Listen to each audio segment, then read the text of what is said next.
On the floor dumbbell chest press. Alright guys, these are wide chest presses. So you can see at the bottom my elbows are at 90 degrees, and it's a straight line from elbow to elbow. I come up, I straighten my arms out and push those dumbbells together for stabilization. Very important to make sure your lower back is pinned against the floor when you're doing this particular exercise. Dumbbell chest fly. It's a typical chest exercise when you're doing your upper body.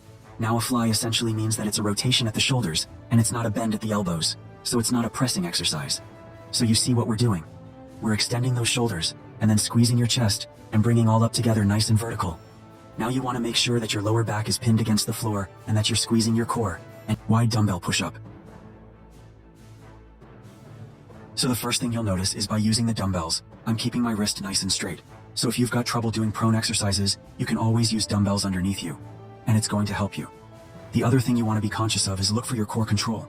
I want to make sure my tailbone is tucked in a little bit, and that I'm not arching my back. I want to make sure I'm not doing any of that. That's going to put pressure on your back, so we're going to reverse it, and we're going to hit it this way.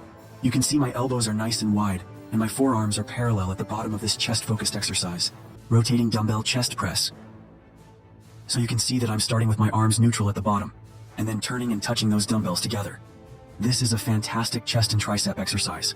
Now a couple of things to watch out for you. Want to make sure that your lower back is pinned against the floor the whole time. So if your lower back starts to arch up, I want you to press on it, and make sure you keep it nice and flat. Lying skull crusher. These are tricep skull crushers. You can see the upper arm. The humerus bone is staying nice and vertical. The whole time it doesn't actually move at all.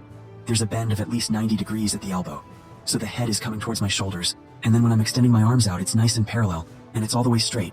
Make sure that the head finishes at your ears, or just above your shoulders. Single arm tricep kickback. Another fantastic tricep exercise. So you see that I'm starting with a nice long stance, and I'm actually supporting with my elbow, so it holds me in position. Nice. Now what I'm doing is I'm lifting my elbow all the way to my rib, and then I'm making sure that I'm kicking out from here full range of extension. Dumbbell lateral extension. This is fantastic for both the lateral head of the triceps, lateral head of the biceps, a little bit in your shoulders as well, guys. It's actually quite an advanced exercise. So you can see that the dumbbells are starting together and my elbows are out, and then I'm extending and making sure that I'm not moving my elbows. Dumbbell press crunch. It's a fantastic way of working your abs. You can see what I'm doing. My knees are nice and bent. My lower back is pinned against the floor, and then I'm rolling up right here and dropping back down. It's dumbbell crossbody crunch. So you can see it's like an abs crunch, but it's got a little twist to it. What I'm doing is I'm getting the dumbbell to the opposite knee just like that. So this is not only emphasizing my abs, but it's also going around the outside a little bit, and getting into the intercostal as well.